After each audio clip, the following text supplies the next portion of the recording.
All right, so why am I the only sailboat on my lake? Well, there's several reasons. One is you can see the marina is very small. There's only, 10 to 12 boats here normally. I think they were very excited that my boat is kind of narrow because you can see there's a lot of pontoon boats, and I do actually fit in the slips with a pontoon boat. Another reason is that the water is very shallow. So my boat sits in a slip that is 3.4 feet deep. So, while there are plenty of beachable and small trailerable sailboats, there's many more sailboats that, just won't fit in this kind of depth, for slipping.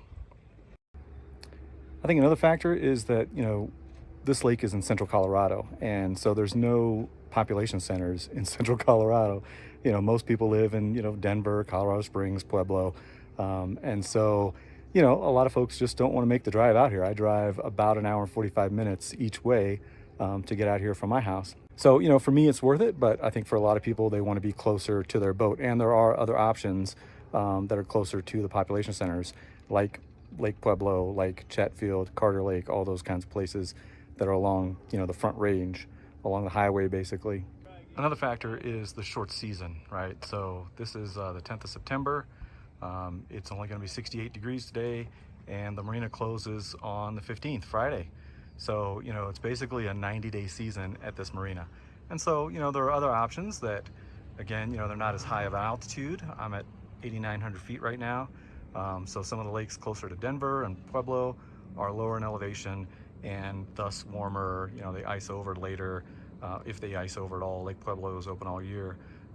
And so, there's just other options if you want a longer season in Colorado. And finally, I think the last reason is the unpredictability of the wind here. So the forecasting here is it's as good as it can be, but it's not very accurate.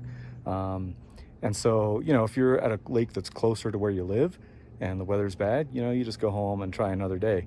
But out here, you watch the weather really closely because you don't want to drive 3 hours round trip and just waste your time. And so, the winds get very severe here, which, they do back where I live and in Colorado Springs and in Denver, they can get quite severe.